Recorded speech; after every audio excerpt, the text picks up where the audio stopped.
Bismillahirrahmanirrahim. Assalamualaikum warahmatullahi wabarakatuh. Alhamdulillah, pada kesempatan kali ini saya Muhammad Saifuddin Abdul Rauf, Magister Pendidikan Bahasa Arab UIN Maulana Malik Ibrahim Malang, akan menerangkan mengenai video based learning dalam sebuah mata kuliah. Ini teknologi pembelajaran bahasa Arab yang diampu oleh dosen kami, Ustaz Taufikur Rahman. Baik, lanjut ke pembahasan ya, langsung saja.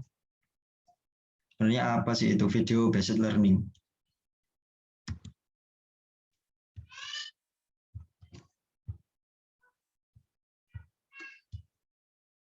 Video based learning yang pertama di sini,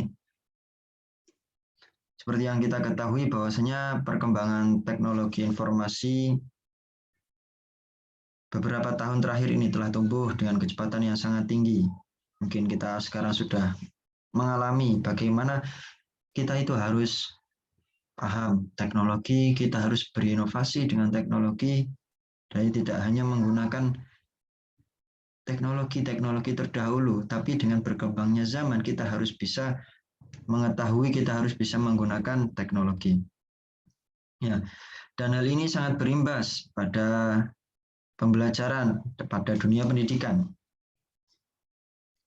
Ya, di sini dijelaskan dalam PPT, pesatnya kemajuan teknologi informasi dan komunikasi menuntut kita sebagai pengajar atau pelajar untuk menguasai bidang teknologi informasi dan komunikasi tersebut.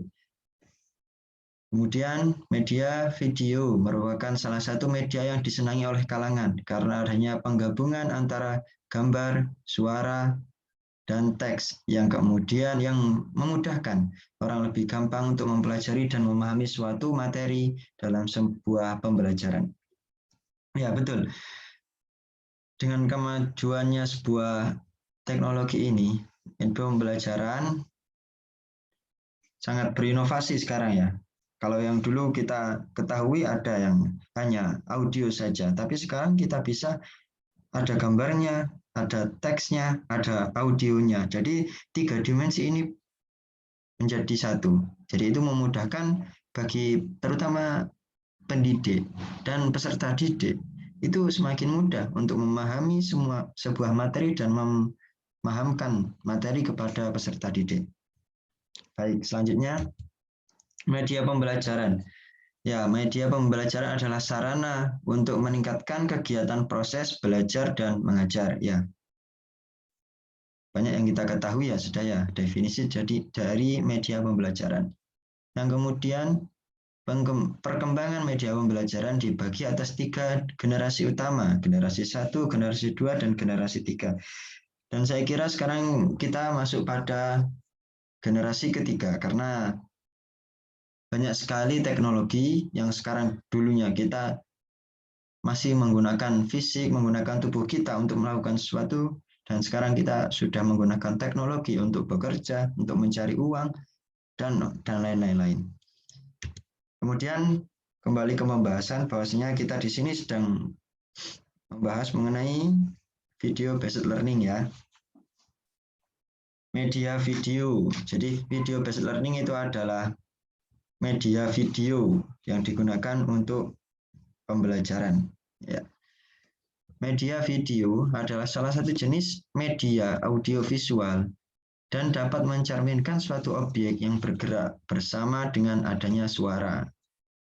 Seperti yang saya lakukan sekarang, ini adalah termasuk media video.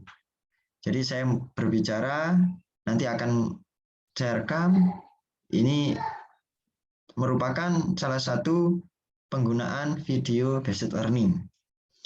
Dan kemudian video menyajikan informasi, proses menggambarkan dan menjelaskan konsep yang rumit, mengelola keterampilan. Ya, betul. Kemudian video based learning dibagi menjadi 2 macam. Yang pertama, media video based learning gerak. Yang kedua, media video based learning yang diam. Jadi macam-macam ya. Kadang kita ketahui ada yang namanya animasi. Animasi itu adalah yang termasuk gerak. Sedangkan media video based learning adalah yang diam. Yang diam itu termasuk salah satu. Nah, ketika kita menampilkan sebuah tayangan yang di situ hanya berisi slide ataupun gerak sebuah gambar, gambar yang kita sajikan yang tidak bisa bergerak, yaitu termasuk media video based learning, PPT. Nah, nanti contoh-contohnya bisa saya tampilkan. Selanjutnya, media video based learning gerak dan diam. Ya, ini. Yang pertama, media video based learning yang gerak. Salah satu media yang menampilkan dua unsur bisa bergerak, yaitu unsur suara dan gambar. Dan unsur-unsur itu bermula dari satu sumber. Sedangkan yang diam, yang media video based learning yang diam, biasa dinamakan dengan film bingkai suara atau sound slide ya.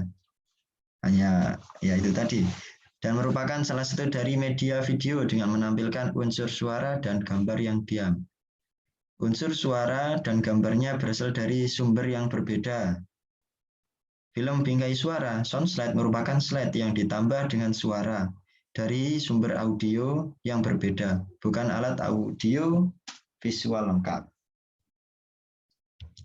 Kemudian media pembelajaran mempunyai beberapa kegunaan, yaitu yang pertama, memperjelas pesan agar tidak terlalu verbalistik. Yang kedua, mengatasi keterbatasan waktu, ruang, tenaga, dan daya indera. Yang ketiga, menimbulkan gairah belajar, interaksi lebih langsung antara murid dengan sumber belajar. Yang keempat, memungkinkan anak belajar mandiri sesuai bakat dan kemampuan visual, auditori, dan kinestetiknya. Yang kelima, memberikan rangsangan yang sama, mempersamakan pengalaman dan menimbulkan persepsi yang sama. Tentu dengan adanya teknologi, dengan adanya ya ini tadi media video based learning, kita sebagai pengajar dan sebagai peserta didik juga akan mengalami sebuah, saya kira dilema ya. Kadang kita merasakan sebuah kesulitan, kadang juga bisa kadang mengalami sebuah kemudahan.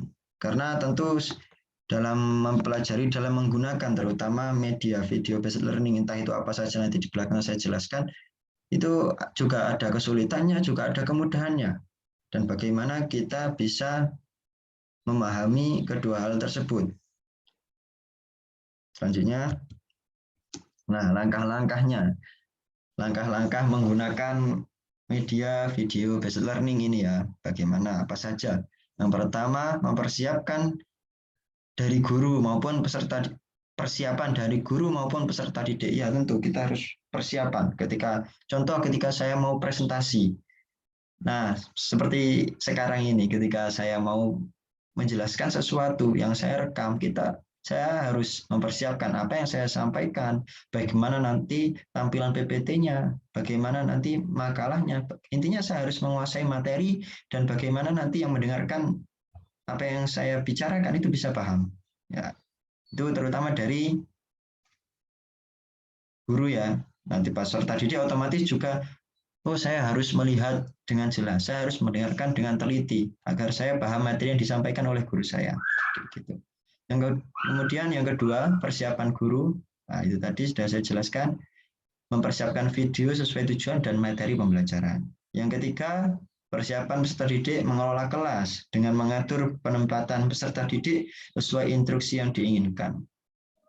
Tentu ketika kita tata kelola kelas, itu sangat berpengaruh ketika bagaimana murid, bagaimana seorang guru itu bisa nyaman ketika menjelaskan, nyaman ketika mendengarkan, sehingga materi pembelajaran bisa tersampaikan dengan jelas dan gamblang. Kemudian, segi penyajian. Peserta didik harap memahami video sebagai penunjang materi yang telah disampaikan. Ya, tentu. Sebagai peserta didik, sebagai murid, kita harus memahami apa yang dijelaskan oleh seorang guru. Dan bagaimana kita bisa memahami penjelasan dari seorang guru? Nah, ini PR juga bagi seorang guru. Jadi ketika kita menjelaskan, terutama jelaskan materi tersebut dengan jelas. bagaimana peserta didik itu bisa paham, terutama sesuai dengan kelasnya. Anak kecil itu beda lagi pembelajarannya, penyampaiannya juga beda. Ketika kita masuk di dunia anak-anak yang 3 fase tadi lah, remaja, anak-anak, remaja, dewasa, itu pasti beda. Cara menyampaikannya, cara memahamkan materi kepada mereka. Nah, kemudian segi evaluasi. Tanya jawab dari materi yang telah disampaikan sebagai penilaian akhir ke aktivitas, keefektivitas penggunaan media video dalam pembelajaran. Ya, tentu setelah kita menyampaikan sebuah materi di dalam kelas, kita akan mengevaluasi sebagai guru terutama ya, entah itu sebagai murid juga bisa dievaluasi. Sebagai guru, oh kenapa tadi murid-murid belum paham akan materi yang saya sampaikan, tentu akan menimbulkan tanda tanya dan kita akan mengevaluasi hal-hal tersebut. Begitupun seorang murid ketika dia tidak bisa memahami apa yang guru jelaskan kepadanya, tentu akan menimbulkan pertanyaan, kenapa saya tidak bisa paham akan materi tersebut. Kemudian penyusunan pembelajaran berbasis video terdiri dari 3 tahapan. Yang pertama, praproduksi, ya, mengidentifikasi masalah, naskah, dan pembuatan storyboard. Yang kedua, produksi perekaman baik berupa audio ataupun visual. Yang ketiga, pasca produksi, editing video dan finalisasi. Ya, betul. Ketika kita sedang ingin presentasi yang saya lakukan sekarang ini, saya yang pertama otomatis akan ketika yang pertama praproduksi, ya. Saya harus mempelajari materi, saya harus paham akan materi, dan saya harus membuat schedule bagaimana nanti saya berbicara di hadapan alat video yang merekam ini dengan baik. Yang kedua, produksi perekaman baik berupa audio ataupun visual. Tentu ini sangat perlu kita gunakan dalam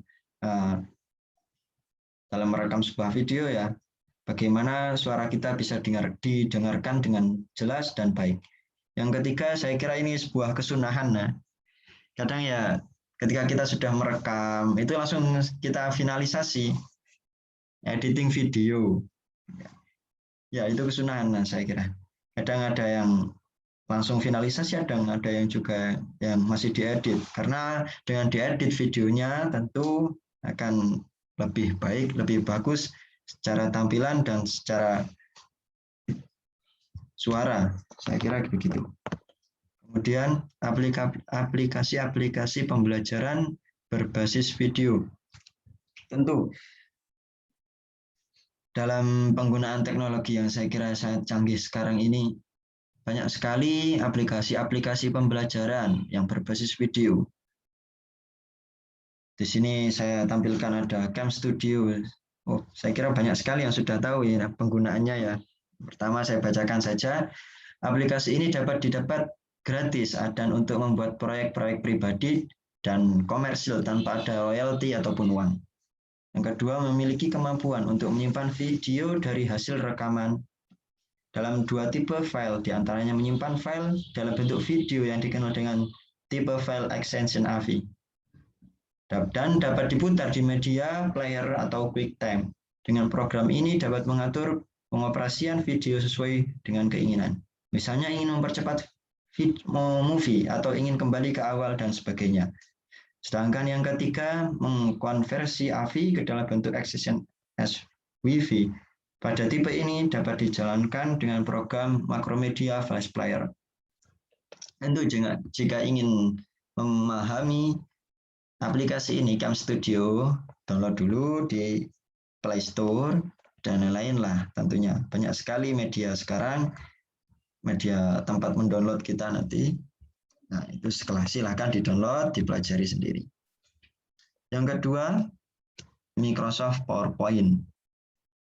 Saya bacakan ya dulu ya. Salah satu aplikasi milik Microsoft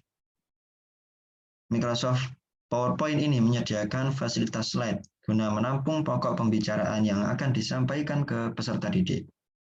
Yang ketiga, adanya animasi dan slide-nya bisa dimodifikasi dengan menarik. Bisa dilihat sendiri di PowerPoint yang saya tampilkan ini. Jadi bagaimana keinovatifan kita, bagaimana kreativitas kita dalam menampilkan sebuah PowerPoint, saya kira itu sangat perlu ya. Itu akan menarik, bisa digunakan animasi tersebut, bisa digunakan suara-suara ataupun musik juga bisa. Nah, intinya bagaimana kita bisa lebih kreatif ketika menggunakan PowerPoint. Tentu dengan langsung praktek langsung saja di PowerPoint. Silahkan dipraktekkan sendiri. Nah, ini fungsi dan kegunaan dari Microsoft PowerPoint. Yang pertama, sarana untuk mempermudah sebuah presentasi. Ya, saya kira saya sedang mengalami kemudahan ketika ketika mau presentasi, entah itu di dalam kelas ataupun dari Zoom ini ya, online gitu ya. Saya mengalami kemudahan dan dipermudah dengan adanya PowerPoint. Yang kedua, membuat sebuah presentasi berbentuk soft copy sehingga dapat diakses oleh berbagai perangkat komputer. Ya, betul. Yang ketiga, mempermudah dalam membuat, mengatur, mencetak berbagai slide. Ya. Yang keempat, menampilkan slide yang menarik dan cantik ya, dengan fitur audio, video, gambar, dan animasi serta template atau desain yang digunakan. Ya, saya kira ketika kita semakin memahami PowerPoint, ya, ketika kita semakin kreatif menggunakan PowerPoint, tentu tampilan, entah itu dari segi gambarnya, video, ataupun audio, itu akan semakin bagus. Ya. Ini mengenai kelebihan dan kekurangan pembelajaran berbasis video based learning. Yang pertama, kelebihan ya. Yang pertama, peserta didik akan mudah menangkap materi. Ya. Yang kedua, terdapat pengalaman nyata tanpa membutuhkan ilustrasi yang abstrak. Yang ketiga, peserta didik tidak merasa jenuh dalam menerima materi karena pembawaan isi yang berupa audio dan visual. Nah, yang ketiga, ini yang kekurangan. Pertama, yang nomor 1, pemutaran membutuhkan peralatan elektronik. Nah, ya. Kelebihannya dalam kita menggunakan media video based learning ini, tentu entah itu dari peserta didik ataupun guru, kita akan semakin mudah untuk menangkap materi tentu dan semakin mudah menjelaskan sebuah materi. Tetapi selain itu terdapat juga kesulitannya. Ya, kesulitannya satu, intinya kita butuh peralatan elektronik ketika menggunakan media video based learning. Mulai dari dulu itu ada yang namanya rekaman, cat recording apa itu dulu, alat untuk merekam, itu kan sebuah elektronik. Ketika tidak ada hal tersebut, kita tidak punya alat tersebut, tentu tidak bisa untuk merekam. Itu tentu kita tidak bisa merekam sebuah apa yang kita bicarakan, apa yang kita dengarkan, ya, karena tidak ada alat rekam. Telinga saja tidak bisa untuk merekam, menampilkan rekaman tersebut kan tidak bisa, alat indera kita. Semakin pesatnya teknologi ini tadi, setelah ada cat recording, dulu ada HP itu ya kadang hanya untuk merekam saja, tidak bisa untuk merekam videonya.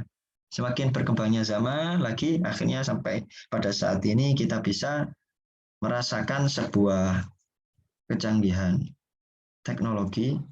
Selain untuk merekam audio, juga bisa merekam sebuah gambar, merekam sebuah ya audio dan visual itu tadi. Dan tapi ini saya tanda kurung ya, bagi yang bisa. Kalau tidak bisa, maksudnya kita tidak bisa mengoperasikan alat video tersebut, semisal handphone ya, smartphone, kita tidak bisa mengoperasikannya, ya otomatis tidak akan bisa untuk merekam. Jadi Memang betul kita tidak bisa ketinggalan zaman, kita harus bisa mengoperasikan, kita harus bisa mengoptimalkan diri kita pada teknologi yang berkembang pada saat ini. Yaitu beberapa kelebihan dan kekurangan yang ada pada media video based learning. Selain itu, kalau sekarang kita ketahui ya, semakin dari aplikasi-aplikasi yang saya jelaskan di sini, ya tadi ada Cam Studio, yang kemudian ada PowerPoint. Nah, ditambah lagi sebenarnya banyak yang kita jumpai sekarang. Media video based learning. YouTube, itu salah satunya. Twitter, saya kira banyak lah. Intinya bagaimana kita memanfaatkan media-media yang ada sekarang guna untuk memahami, intinya untuk mencari ilmu. YouTube yang sekarang itu ya, banyak yang tertarik pada YouTube itu. Karena YouTube itu dikomersilkan. Ada ya untuk mencari uang, bisa kan? Jadi semakin kita sering upload, semakin banyak yang lihat video yang kita upload, otomatis ya kita akan mendapatkan uang. Nah, akhirnya banyak sekali orang-orang yang tertarik menggunakan YouTube untuk bekerja. Nah, contoh lain lagi ya, banyak sekali teman-teman itu menggunakan media. Banyak teman-teman ya menggunakan media sosial, entah itu diupload berupa gambar, video, ataupun audionya. Audio itu diupload guna untuk mencari uang. Dan itu kadang dibentuk dalam sebuah materi pembelajaran. Contoh ya, ada teman saya punya akun YouTube yang di situ diisi dengan materi-materi pembelajaran bahasa Arab. Nah, mulai dari hal terkecil sampai ya kelas atas biasanya gitu ya. Intinya bagaimana kita bisa memanfaatkan media yang ada sekarang untuk mencari ilmu, untuk mencari uang, ya itu bisa. Nah, tapi selain itu juga banyak sekali ya. Sekarang juga ada Telegram, Instagram, Twitter, yang sebenarnya bisa kita gunakan untuk belajar dan untuk memahamkan materi kepada peserta didik. Ya mungkin itu saja yang dapat saya sampaikan. Kurang lebihnya mohon maaf. Akhirul kalam. Assalamualaikum warahmatullahi wabarakatuh.